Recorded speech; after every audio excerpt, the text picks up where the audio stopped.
All right. Welcome, everybody. It is September the 7th, and this is our 31st week meeting to plan for the LEAP upgrade. 3 meetings left. Well, I'm not quite 3 weeks left. We're going to be doing some more meetings. We'll be adding some to the calendar starting next week. But today's the 7th, exactly 3 weeks to go until the planned consensus upgrade. So time to raise the heat level a little bit. Quick recap from last week. We looked in on software development progress. After the call, we got an update that the Dune RC3 was released. Now it's working with the latest CDT. We talked about our communication strategy. We got an update from EOS support on their progress communicating with exchanges and dApp developers. We saw that we had many of them had acknowledged. And one of the takeaways was we're going to get a public status report so we can more granularly see who is ready, who is not, who we have not heard from yet. So that is now available. Thank you, Randall. We can have a look at that when we get there. I'm not sure. Last we checked, there were not any responses to the survey yet. I'm not sure whether that has changed. So again, that's something else we'll check in on. Testing on Jungle. We already had pretty much everyone on Jungle upgraded to the final release last we checked. Crypto Lions was preparing to update the system contracts. They had run into some more questions than issues. They were getting the same hashes. I saw that that was clarified in the Jungle chat. Although I do believe there's still need to propose that MSIG. Testnet strategy. Again, we checked in on Kylin. Things were going well. And we've got some more tracking on how our block producers are going with the upgrade, so we can check in there. Again, last week we already had some pretty good engagement from the top 21 as well as some standbys. So going more in depth from the top, I'm not sure if there's anything to report on the software development side of things. I'm not sure if someone from ENF has anything to add since the last week. I think that you covered the main update, which was the release of the latest Dune RC. I think that going final on both CDT and Dune is imminent. I would assume that before the close of the week that we'll likely have made that call just because nothing's really come up. But everything seems to be looking good and on target for the timeline that we're working against. I think maybe only other one noteworthy thing is that I think we'd also need to go final with the EOS system contracts, just because I think that that's in an RC state as well. So those three things we would assume to go final within likely, I would say, the close of this week, just pending a little bit more discussion with the team. Okay, so all three of them by the end of the week is the current target. Is that right? EOS system contracts, Dune, and CDT. I think that we should be on track to make that call, yes. Great. Excellent. Anything else to add from anybody? All right. On the communication strategy, I think the big update is we now have this tracker that the EOS support team have put together. We got the status of everyone they've contacted. We can see we got the top 97 of the folks on this tracker here that have at least acknowledged they've received the information. Quite a few here we're not sure whether or not they've received it. Is it sitting in their junk mail inbox or what? Nice thing though is we've also got the 24-hour volume here, and the both for EOS trading pairs and across the whole exchange. So we can prioritize how we reach out I'm not sure. Randall, do you have anything you want to share about this status here? What you guys been working on? One question I have is how confident you are in these. I was actually, when I just sorted by volume, I was a little surprised by some of the ones near the top here. Maybe it's just me. I'm not totally familiar with all of these. I was expecting to see some other kind of top tier exchanges up in this area. Yeah. So what we are doing now is we are sending out the survey by itself. That's another way of trying to reach out to people, and we actually also go into their platforms directly, and some of them we are trying to reach out to them on Telegrams and Telegram groups and other things. So you see, the ones who are not responding, some of them we all actually know them, right? Because I was very surprised that Gray Mass, John Boyd, and all these other people from our ecosystem, they didn't basically look at the email at all or respond to the email. So what we are doing is we actually gonna go to them directly and just talk to them. We're gonna look at the information that we have and try to reach out to people in other ways. And thanks to Yves. Yves also helped us with a couple of contacts that he knew, and he reached out to them as well. And I think, Daniel, you're also doing the best that you can to reach out to the people that you know and the exchanges that you know. So pretty much we're just doing whatever that we can at this point to see if we can make this available to the community and also for others to spread the word that we are about to upgrade. Yeah. So one thing that we can, between you and I, Randall, this week, and others if they want to help too, maybe we'll identify the real key targets that we're missing. And I think we can help get a hold with some of these too. If we don't have the contacts, some of our BP and exchange contacts that we're talking to may have a way of reaching some of these folks as well, especially in the exchange area.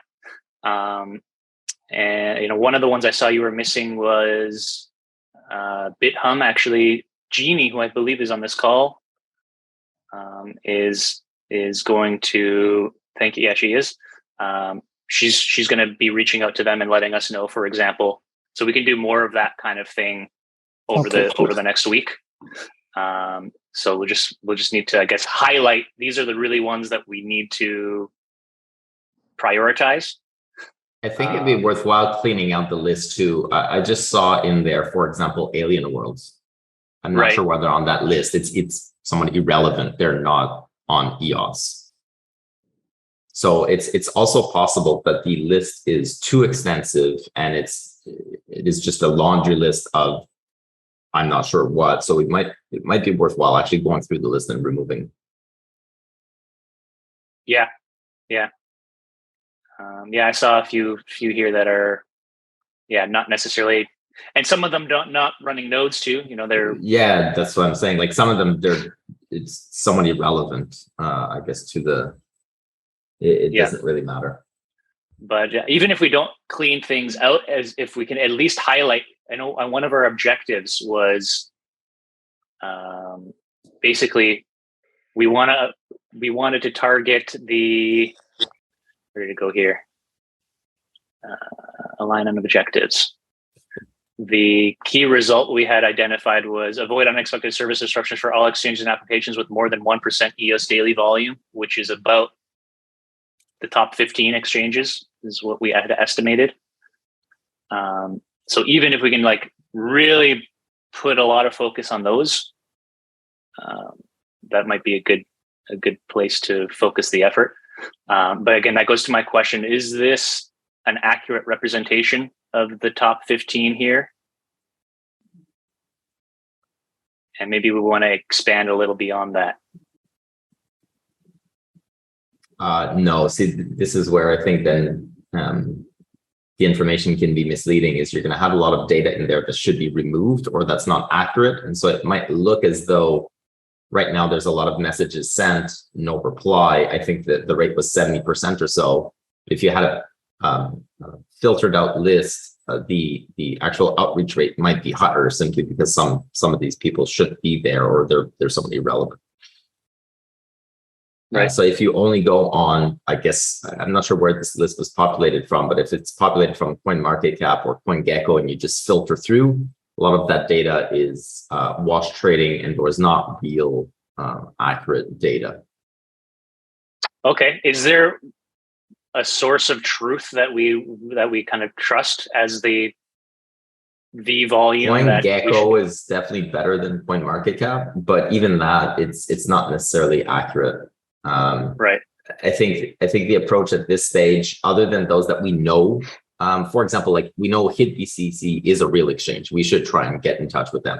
That is a real exchange. Others that we're not too sure, the other approach can be we continuously push the message, especially in top tier media, that the fork is coming. That way it's also very likely that these messages are just going to spam directly. So it's not that they're reading them, it's that it's a mass mail message coming from an unknown source that's just never actually getting to them. And so we need to get to them in by different means. And so having that, just the media pick up that, hey, there's a fork, there's a fork, there's a fork. By the way, people need to do something. And then we point to the blog, They may be aware, and ultimately we can only do what we can to try and reach out. I'm still okay with this, but the ones that we do know that are a little bit larger, that we know are real, that we should be able to find a way to contact them. Cool. And yeah, one thing I asked our team to do this week on the social media side is crank up our public, just from our Twitter account, from basically all of our public things, really start promoting heavily that, hey, September 21st is coming. So, maybe we'll get a few that see on social media. And then again, the targeting directly the real ones we need to make sure are upgraded we can help with that. And it sounds like EOS support is already adjusting the strategy, going into Telegram, things like that. It's all good stuff. Okay. Anything else, Randall, from you or anyone else on this topic? And I'm not sure going through here myself, I wouldn't know who to remove and who to keep. Is that something that Randall, your team has the expertise to be able to do, or do you guys need help to be able to do that? Is that a reasonable ask? Pretty much, I think for the top tiers, we just went through it and we basically came up with a list of the top notch exchanges that we all know about. And pretty much, I think actually I sent it to Yves as well, so that he can help us with the contact that he knew. And pretty much we're just going with the exchanges that we know that people are very familiar with. Pretty much that's what we're trying to do. Cool. So maybe you and I can catch up offline on that list, and maybe we'll create a filtered version of this list, of this status update, with just those kind of exchanges we've identified, and then we can work that list. And leverage the people that you're speaking with at some of these exchanges, Daniel, of these exchanges. Oftentimes the infrastructure people move from one exchange to another, or they know the people from the other exchanges. And so you can just put your list of these ones we really need to reach out to. We haven't been able to get confirmation. Send them to your contacts and ask, do you know of anybody here? Just forward along the message. You prepare the message for them, just like Randall did for when they sent out the messages. And that way, at least you can get an acknowledgement their way. Yeah. And one thing that we've found, we've been in the background helping get some exchanges updated, answering their questions. Anecdotally, one of the things we saw is like some of these big exchanges, most of them probably actually don't have staff that are EOS native, that they understand how to run EOS. They're big organizations. We saw one, for example, when we reached out, it took over a week before they actually assigned it to somebody. And then once that person was assigned to do the work, it was pretty clear that this person was pretty junior, had a lot of very basic questions. So there's, not reaching them is one thing, but then actually getting them the info they need, and it's going to take them some time to upgrade. It's likely as well that a lot of them will not upgrade, and it's not the end of the world, and it won't change anything. Right. They need that stuff to stop working to make it a priority. Even if it stops working, that's the other thing. So if EOS is dust in their exchange and it changes nothing, they may never upgrade, and they just do not care. And or everything on the exchange is internal trading, and so that still goes on. Bother them. So it just doesn't matter. Right. Cool. Randall or anybody, anything else to add on this topic? All right, I will actually going to go to the block producer. I'll skip these ones because it's sort of relevant, same topic. We've been tracking closely the progress of block producers on their upgrades. So we've got already a number of them that are upgraded. Some of these in progress actually might be upgraded too. Like I noticed Gray Mass is showing up that they are running 3.1 on at least some of their API nodes that are exposed. So I'm just waiting to get actual verbal confirmation from Aaron that yes, they're ready before I move them into the done status. But everyone has acknowledged there's a couple that we're still haven't heard any status from, Infinity Stones and Rapid.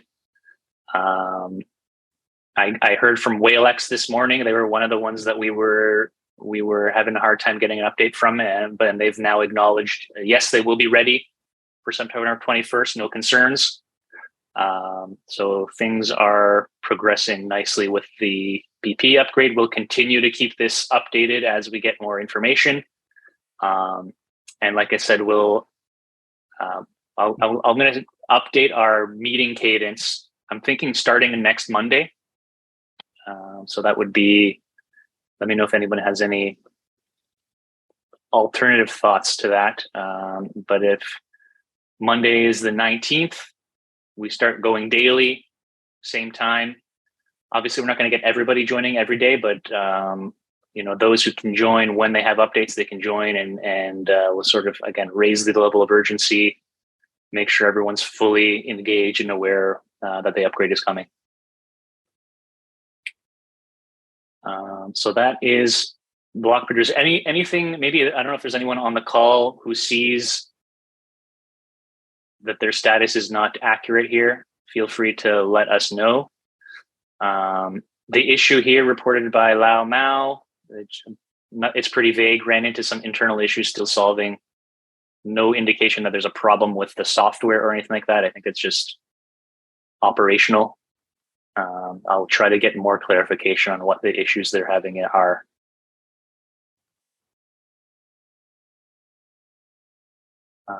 All right, moving along. Testing on Jungle 4. So I saw that looks like the same hash was expected. There were some questions around will it even allow the update given the same hashes? Is there some mechanism in there that's going to prevent the updated system contract from being deployed? Let me see here.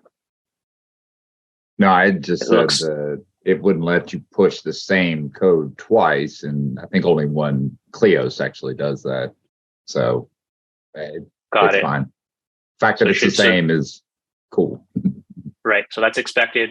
And there is still value, I guess, in pushing that, or it sounds like final release is coming by the end of this week. Maybe we just wait for the final version at this point for Jungle. In the meantime, we already have the RC3, I believe it is, whatever the latest RC is running on Kylin already. So not sure if anyone has any thoughts. Do we want to push Bodan to propose that MSIG now with the RC3, or perhaps we just wait till the final is out later this week?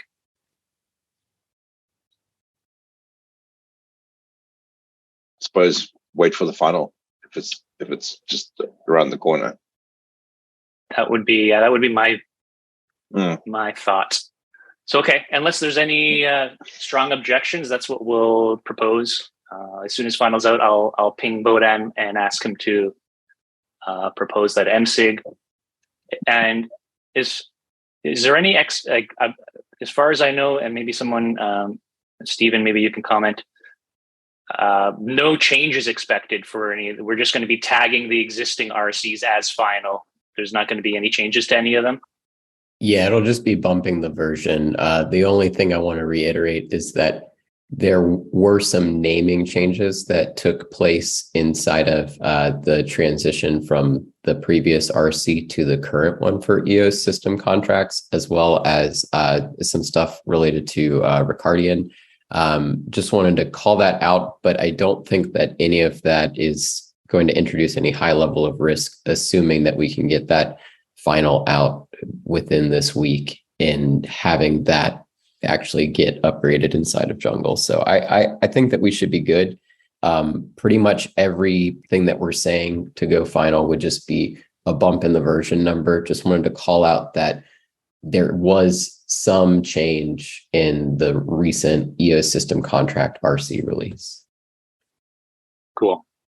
So there would be some changes on Jungle, but the version, again, moving on now to Kylin, we're already running the most recent RC. So bumping to final, there's not going to be any changes. Is there any value in version number? Yeah. So is there any need or value to, if we're already running the latest RC, I don't know who this is a question for. Is there any reason we would propose an MSIG on Kylin to update to final release when it's just the version number that we're changing? I'd say we can do it just because it's easy. Yeah, right. Super easy for the two of you. We just need, Michael and Denis to sign it, and then that's out. But if the contract doesn't change, there's nothing to upgrade. So if the hash is the same as the same, like if the system contract is the same, then there's nothing to upgrade because it's the same. So if there's won't that hash change though? Even if you just rename or if you just mark as final? Well, I don't know. The hash change? Is it inside the code or is it just a tag on GitHub? I don't know. What is changed at that? I think the RC3 had to change inside of the code, and then this final may just be a change of the tag. But isn't there a README or isn't there any kind of text in there that'll mark this as final, which would then change the hash? I gotta believe something would have tripped the hash up. That's what I'm thinking. I'd say it's worth. I mean, unless Denis really feels not. I mean, we can compile it, throw it out there, and it'll either tell us no or yes. Yeah. As far as I understand, the way that the contract compiled between the previous RC and the latest RC, there was no change. That was like the whole debacle that we had just discussed previously. And my assumption at this time, I can provide an update if it's otherwise, is that there will still be no substantive change in how the contract is compiled. It'll just be a bump in the version number of the release.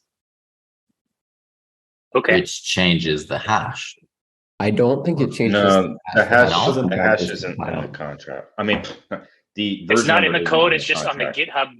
It's on the GitHub README, but the actual or whatever. The code that gets deployed is exactly the same. Yeah, that's my understanding. It's different than something like Node.js, which does have the version number baked into the binary. The version number is not baked into the contract. Awesome. Thank you, Matt. So we'll definitely update on Jungle because they're on the stale version. Kylin, maybe we'll see what we can try and see what happens, and if it fails, then no big deal. It's like, okay, we're already running this. Yeah, we'll confirm if it's the same hash, the final build. I'm assuming it is, but we'll just confirm. Cool. Let's see here. Do we have activate Mandel features? I want to start talking about this.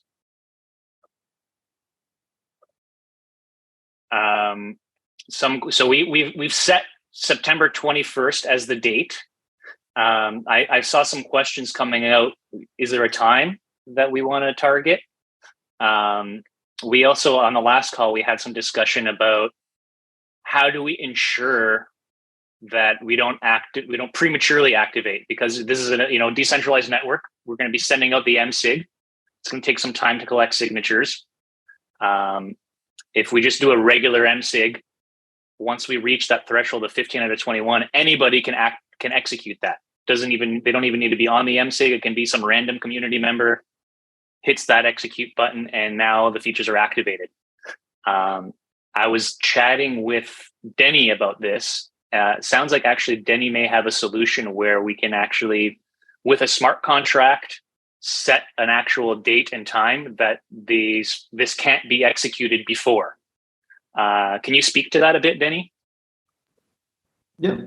So what we would do is we just set up another third-party smart contract, make a little action called check date, and the only thing that smart contract would do is, if it is not past that date, fail. Which means that when we do the MSIG and we include that in the protocol upgrade, whenever we achieve the 15 out of 21, it would do two things. It would do protocol upgrade, essentially upgrade to the latest protocol upgrades, and check if the date is above that certain time, whether it's September 21st, 13 UTC, or whatever UTC date that we decide.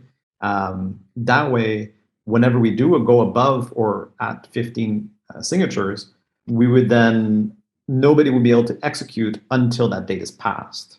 But we can gather signatures earlier, and that way we can have people show intent of upgrading and intent that they're agreeing that we're upgraded, and not be scared to hit that 15 too early and then have it executed before that date. Yeah. And the MSIG signatures are a great indication of I'm ready. Having that passed around sooner rather than later, and having the VPs already signing it as soon as they're ready, might be useful. Couple questions I have. I guess there's two things. A, is there a specific time on the 21st that we want to set? And then B, is this something we need to test somehow? If we're going to be kind of introducing a new, some complexity to the MSIG, how might we test that? I guess we're already activated all the features on Jungle and Kylin. So if we want to test that, where and what would that look like? Yeah. And I guess, is it even necessary? The test can be done with any MSIG. So we can technically just do an MSIG with a token transfer and say, this token transfer has to happen tomorrow, and then if it happens, and then you can execute it, not today, but only tomorrow, then it's the same behavior as the protocol upgrades, except instead of a token transfer, it's a protocol upgrade. So we can test it with any type of MSIG, which we'll do before submitting that final MSIG, but it should be it should do the trick. Okay. And I get, where do we want to do that, on Kylin? Because there's only needs two of us to do that test. Yeah, we could do that on Kylin, and what we can end up doing is we could, propose an MSIG, get the approved requirements, and then to get someone else to execute the MSIG, and then they wouldn't be able to execute the MSIG until the date is passed. Right. Is that something we could test? Yeah, could we do that like this week on Kylin? That way, do that test as soon as possible this week, and then as soon as we're happy with the results of that test, we can propose it on mainnet with the activation, and then we can start. Or at least by next week, we start having our daily calls. Would be good that by Monday we have that MSIG up, and we start, on those daily calls is when we're really pushing. All right, sign the MSIG when you're ready. Mm-hmm. Is that a reasonable timeline? Yeah, it's very reasonable. Okay, so this week, I have a question on the check on that, which we can definitely test with any MSIG, and that's an interesting, mechanic to add. But is it going to cause the first step of the inline actions to fail? Well, it's going to allow somebody to still execute the MSIG. It's going to fail from preventing the protocol activation, but ultimately flush the MSIG out, which means we got to go and recircle back around. I don't know if there's any way around that. I had the same question. I think it's okay. Go ahead, Denis. Yeah. So if you if you have two actions in the same transaction, one fails, the other one doesn't, then essentially both never happen, which means the execution never happened, which means nothing happened, which means so it doesn't execute and fail the MSIG. never executed because it cannot execute. Yeah. Okay. Yeah, Right. So the MSIG should remain and signed and intact and ready to execute. Yeah. Yeah. And this is only possible because it's the MSIG execution is no longer using the deferred transactions. So deferred transaction did end up having this weird, like, you can execute, it would push a delay, and then the delayed transaction would then fail after it's been executed. But now that MSIG, like the EOSIO MSIGs, are now using inline actions to do the execution is in the same stack as all the other transactions. So as long as one fails, it just rolls back everything and nothing ever happened. It's pretty great idea. One interesting tidbit: not all chains have upgraded their MSIG. So for anybody taking that as a note, for sure. I think no, it's great info. I love the idea. That's always been a quirk, but yeah, as long as that assert doesn't tank the MSIG, that's even better. It still protects the protocol from activating and potentially forking, but I was curious how that inline asserting on the first, what it would do to the MSIG. So the MSIG just never executes and still pending. And it's still pending until all of the conditions are met. Yeah. Which is essentially cool. the outcome that we're looking for. Yeah. Perfect. So happy to work with you. Test that out on Kylin, but pretty simple. Most of the work's on you anyway, right? As always. Yeah, it's very simple logic. It's if date not above this date fail. Like it's really simple. But what we can do is we can include that in the protocol upgrade or a token transfer for the testing. So I think we've tested that before. We've tested that function before for something else. Yeah, I've done lots of these little weird, but yeah, it's the same thing. Like if you do not have 1,000 EOS in your account and you're transferring 1,000 EOS, it will just keep failing until you have that requirement met. So it doesn't break the MSIG. It doesn't do anything. It doesn't have the requirements to proceed. Yeah, I guess I'm so used to maybe the old way when we would circle the cats, get everybody to sign it, execute it, and it would fail, and then damn, all right, let's do it again.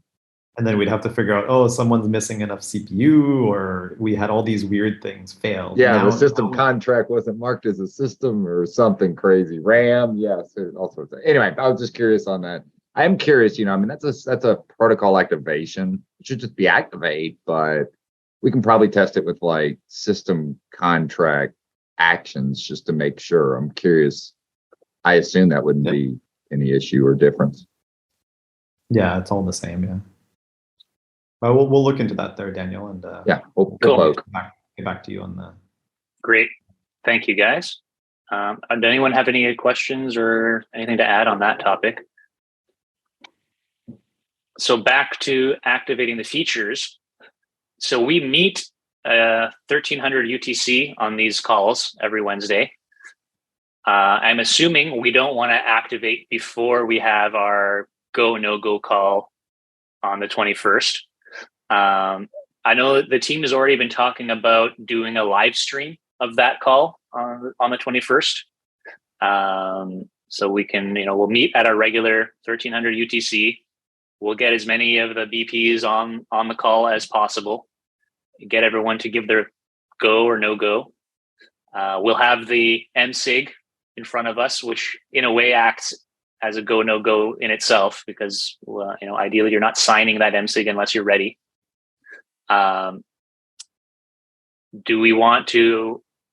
How much time do we need? Maybe half an hour. Set it to 13:30 as the absolute earliest we can activate, or 1400. I don't know how much time we want to spend. Kind of. What's 3 a.m. Ross's time? That's my vote. Yeah. That's not cool. It's not too long. 30 minutes is 30 minutes is too short. I would say you need the hour, so it would be 1300 to 1400 at a minimum. Yeah. It could also be that you collect the signatures for a period of 24 hours. People test, basically the MSIG is just pending and it gets activated the following day. So the network is still ready to upgrade. Everything is good. It gives you that period of time to end a full 24-hour cycle or woke up cycle for at least the basically everyone around the world to go through, review, make sure everything is good on their end before we either cancel it, pull back the MSIG essentially, or let the MSIG go through. Okay, so from your perspective, you're not picky on whether the activation is actually executed on the 21st or the next day, as long as we've got everyone signed by then? Correct. Okay. And I guess, is there marketing value in having it executed on that call? Like, ooh, we're live streaming. We got all the signatures. Let's do it. Well, there's value in whatever you're going to execute. So if you do that the next day, then you should have the live call the next day as well when it's going to execute, right? So everybody's waiting around. The timer is coming. No more signatures are needing to be collected. Essentially, it's going to execute on its own, or somebody will go and execute.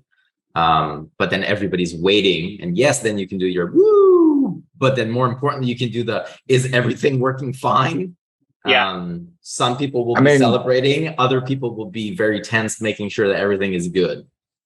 Yeah. On that same note, I'd say, I mean, if you're going to, try to prevent it from being executed beforehand, but then, the gloves come off once you pass the date and anybody can just go and execute it, you definitely would lose any. Yeah. Right? So that's why you set the MSIG date in the future, right? Or you set the execution date in the future. Somebody will go and execute. We have this with every single MSIG. There's one guy I can point to the account that monitors my particular MSIGs and executes them every single time. Nice. And he is Korean. It's either Max Cho or it's somebody else. It's like, Max is the MSIG king. But there's somebody else that does this. So you know what's going to happen. But it's fine. My opinion so is you can collect the signatures for a period of time. And then you can start the MSIG before the 1300 UTC on the 21st. Start collecting signatures, have that call where everybody's discussing this, whatever. Let that go through for 24 hours. It can't be executed. Have another call on the following day where it's going to execute, or Max is going to push the button, and then still be ready in case something happens. So either you can pull it away or you can let it go through. So I was actually thinking about starting to circulate the MSIG sooner than. Yes, you could. So starting next Monday, less than a week from now, when we start doing the daily calls, already propose that MSIG, we'll already start collecting signatures. So the idea would be by the 21st, we already have all the signatures. Correct. If it's got the execution prevention, by all means, I would say. Yeah. As for when we execute, I do think that coordinating that and timing it and lining everybody up. And as much as I'll joke about wanting to have Ross be in bed, I do think geographically, when you look at probably the nodes, and I don't know where all the BP nodes actually are, but there may be some value from executing it, not whenever I'm awake and staring at the computers as much, but like 10 o'clock in the morning for me will be great. Thanks. Well, no, it's not where the BP nodes are, it's where the operators are, which are two different locations. And that's you happen to have your nodes right behind you. A lot of people do not have their nodes right and behind that's why I say, I do think that while I'll joke, and we do tend to favor, a Western schedule for a lot of things, I do that's think why you pick 1300 UTC or 0100 UTC. That's when most people are awake. That's when 98%, 99% of the globe is awake. That's the whole point. Other than Ross and other than the West Coast, which is pretty early for them, but otherwise the whole planet I would is under tend to sunlight. lean towards like a 1 UTC, which is going to be late for us over here. That's like 9 p.m. Next 9 a.m. in Asia more. 9 a.m. Eastern is the best. 9 p.m. Where would Eastern you say is terrible because Europe is sleeping. It's only 9 a.m. Eastern. That's the best time. It's 6 a.m. in the West. It's 9 p.m. in China. It's 10 p.m. in Korea. It's 11 p.m. in Australia. That is the best spot. We've been through this over and over. I'm sorry. I fought for you, man. No. I'm in Perth. It's all good. Right now, it is 9:45 at night. Yes. So it's if you do the opposite, Michael, that means all of Europe is asleep. There's only one option. It's 9 a.m. I don't Eastern. disagree. I just question and wanted to ponder if the majority of the node operators of the most critical infrastructure, the block producers, whatever, everything else can be fixed and whatever. Right. VPs and exchanges, whether probably mostly in Asia. If we targeted it more towards when they were awake, even West Coast hippies are going to maybe be sleeping. Most people don't go to bed at 9 p.m. Some do. Most people are still awake by then. It's okay. But if an issue happens, then they're going to be up all night. But that's what you sign up for. That's what you sign up for. That's the job. All right, sorry, Ross. Y'all got voted down. I'm good. I think it'll. No, Ross is good. It's like 10 p.m. for him. It's not a problem at all. I'm using him as my Western example or my Eastern example. So yeah, I kid. Anyway, I just wanted to bring that up. Is that that popped into my head? Is that, to be honest, we do tend to favor this time slot, but that may not always be the best. Yeah. For all, whatever. Anyway. No, it is the best. We've been through this. It is the best. It is the best. There are nodes in Europe. There are operators in Europe. If you do the opposite, they are literally in the middle of the night. If you do the current time slot, everybody's awake during that time. We've been through this over and over. I disagree with that fact. But the chain can talk about it for another 10 minutes, maybe. Stop. Keep talking about it. It's great. Well, we need let's move on. So if you want to execute... or if you want it to be executed on the 21st, then you should actually set the MSIG that you want your target to have all signatures collected on the 20th. So 24 hours before. So that would be the deadline to have all signatures collected, which is very different than all nodes operated. And then you would say the 21st at that time is when essentially the code will allow execution. So I still recommend you should give that 24-hour buffer between when you want your signatures collected and when it's executable. So if you do put we want the signatures collected by the 21st, that means I would recommend the execution be on the 22nd. Got it. But then you can, like you suggest, put the MSIG up next week, slowly connect signatures over time as people are upgrading, as they're confident that their nodes are now stable and they're good. And that might be the trigger for them is, hey, if you've been running now for a couple of days, a week, whatever, once you're comfortable that your nodes are good, you sign this MSIG type of thing. So that by maybe even by the 18th, 17th or something like that, we might have, 12, 13 signatures. Exactly. Yeah. So I think given that the 21st is the date we've been communicating, let's aim to actually execute it on the 21st. And so we'll aim to have all signatures collected, at least 24 hours ahead of that, maybe even ahead of that. But we'll leave the next day as an option, as we're going to be meeting daily if we see that things are looking like. It should be 1300 UTC, not 1400 UTC, but 13 is when we meet. So that's the start of the call. We're saying at least an hour. An hour. But the reason why I'm not sure on that is, when do we change time again? A lot of people change times. Is it? Yeah, I was going to ask that actually next. Do we have daylight savings change? No, it's November. We're good. It's November. I thought so. Okay. I know it's fall.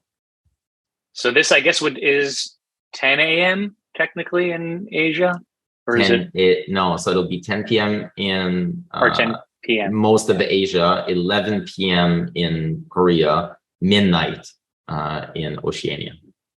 Yeah. If we want to do it so that it's 1300, we could do 1 hour start before. The meeting earlier. Correct. So you would start the meeting at 1200 UTC and you'd execute at 1300 UTC. Right.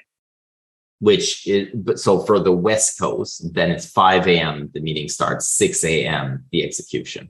Having said that, I do not. There's gray mass that's on the West Coast potentially for some of their people. I know the data center is located West Coast, but the people are East Coast. Who's going to push the button? I think they're East Coast. No one is. So we should actually ask Uremas. They might be the outlier. If I look at the rest of the list, a lot of Europe. some North America, and some Asia. So there's only one West Coast that I can think of. Okay. Potential West Coast, anyways. For now, we'll say 1400. We'll follow up, and I think it makes sense. Like, we're used to always meeting at this time, so keeping that the same. We'll meet again at this time, and then we'll all get on the call and we'll execute an hour into the call. I think that's a good approach. Or again, we'll depending on how. Well, we're going to need to decide before we propose the MSIG by Monday. So we'll have a decision here by Monday when we propose that MSIG.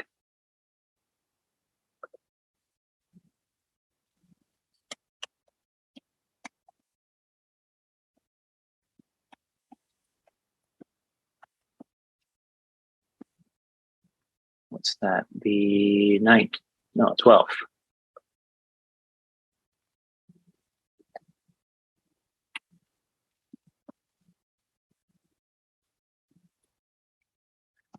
Or is that, Denis, question for Denis, that once we propose that MSIG, that time, can it be changed? Or is that something that's in the smart contract that you would be able to adjust at any moment, right? Yeah. That's in the MSIG that gets deployed. Yeah, so when we'll create the MSIG, we would set a date, like a timestamp, and that would be the timestamp where, I mean, it could be executed after that, but it just anytime after, of course. But anyone could also do it before. Yeah. So there's no way once that if we want to change the time after the MSIG is proposed, it would mean proposing a new MSIG. Correct. Okay. Correct. So just looking at the list of VPs, no, the node operators, there's none on the West Coast. There are some in Australia, so general EOS. So the 1300, so I guess meeting at 1200 UTC, which would be 8 a.m. Eastern, executing at 9 a.m. Eastern, which would be 1300 UTC, will actually cover more people. Okay. And it will be even less, it will be even earlier in Asia. So 8 p.m., 9 p.m. will be easier, right. Or 9 p.m., 10 p.m. Yeah, that's better. So you might want to say like the meeting will be, I guess, at 1200 UTC, so 8 a.m. that day. Mm-hmm.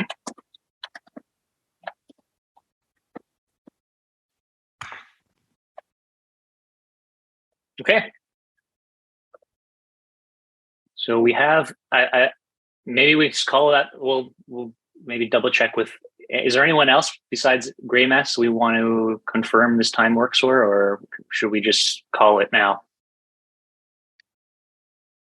I'm looking at the list of VPs. That's the only one. And actually, I know who's running the nodes for Gray Mess. They're in Europe right now. Okay. So it's actually so better. Let's call it 1300 UTC then. That's the time. So, yes. Just call it. And which is also historically the time we've always done it. So there's no surprise. It is trends and patterns. People are used to this. This is when the call's been occurring. It really is a no-brainer. Okay. There it is. I think that covers everything that I have on the agenda. Is there anything else? All right. Thanks, everybody. Have a great day, and look forward to some meeting invite updates starting next Monday. So the next call we meet will be sooner than usual, less than a week from now. All right. Thank you, everybody. Cool. Cheers, everyone. Thank you. Bye. Thanks, Daniel. Thanks all.